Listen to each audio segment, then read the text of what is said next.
हरे कृष्णा, राधे राधे। आज हम आपको श्रावण मास का चौथा अध्याय सुनाएंगे, धारण पारण व्रत। भगवान शंकर ने ब्रह्मपुत्र से कहा कि हे ऋषिवर, अब मैं तुम्हें धारण पारण व्रत के बारे में बतलाऊंगा। पूर्व प्रतिपदा तिथि को पुण्य वाचन करवाने के बाद मेरा व्रत धारण करना चाहिए। एक दिन धारण और दूसरे दिन उसका पारण करना चाहिए। धारण में उपवास तथा पारण में भोजन विहित है। मास की समाप्ति पर उद्यापन करना चाहिए।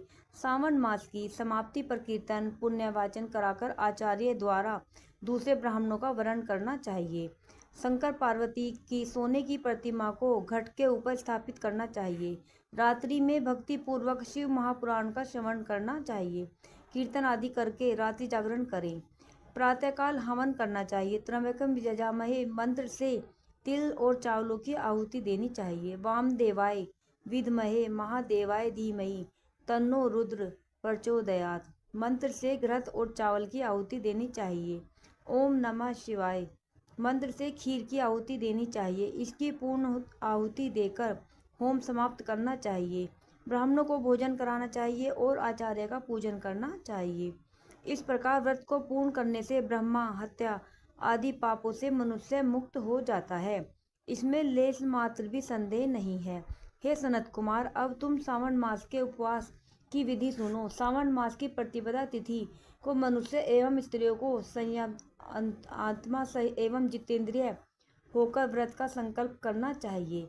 अमावस्या के दिन लोगों को वृषध्वज भगवान महादेव को षोडोपचार विधि से पूजन करना चाहिए।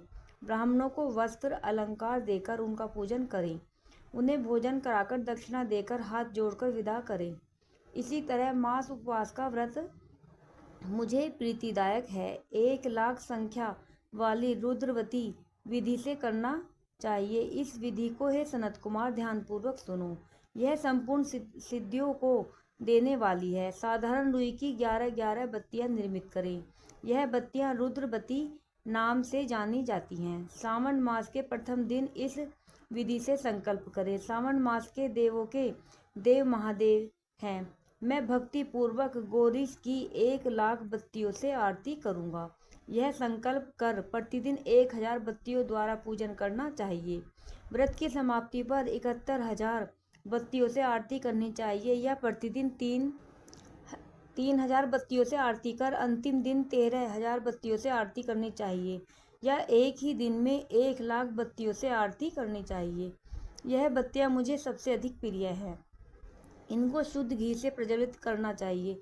इसके बाद सदाशिव का पूजन करके तथा कथा सुननी चाहिए।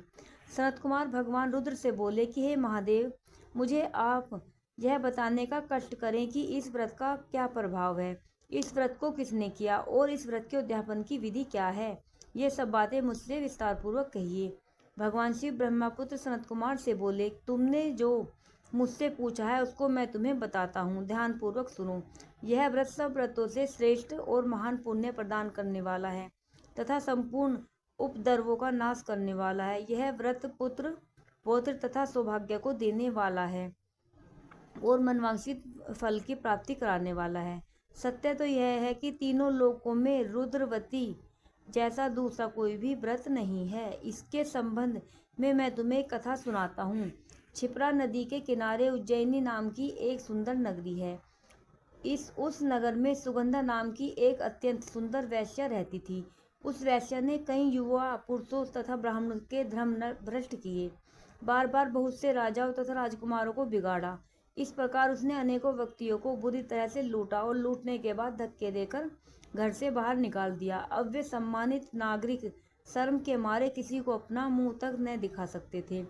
उस सुगंधा वैश्या के शरीर से निकली सुगंधी 1 कोस तक फैलती रहती थी।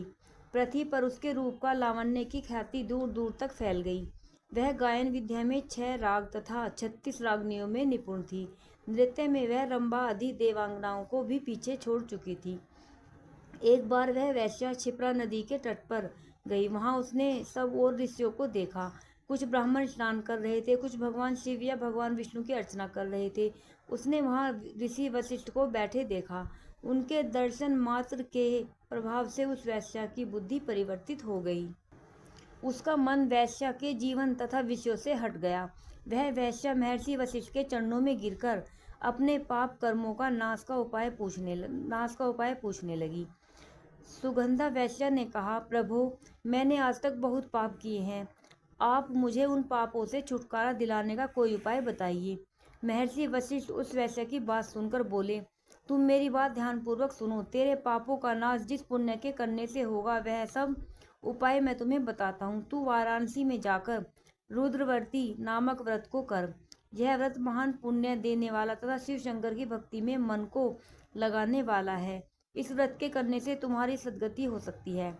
महर्षि वशिष्ठ के वचन सुनकर वह सुगंधा नामक वैश्या अपना खजाना, नौकरों व मित्रों को लेकर वाराणसी चली गई। उसने महर्षि वशिष्ठ द्वारा बताए व्रत को विधि विधान सहित किया, जिसके फलस्वरूप वह वैश्या पंच भौतिक शरीर को त्याग कर भगवान शंकर के शरीर में विलीन हो गई। जो भी स्त्री इस व्रत को जिस इच्छा को लेकर करती है, उसे वह अवश्य प्राप्त होती है।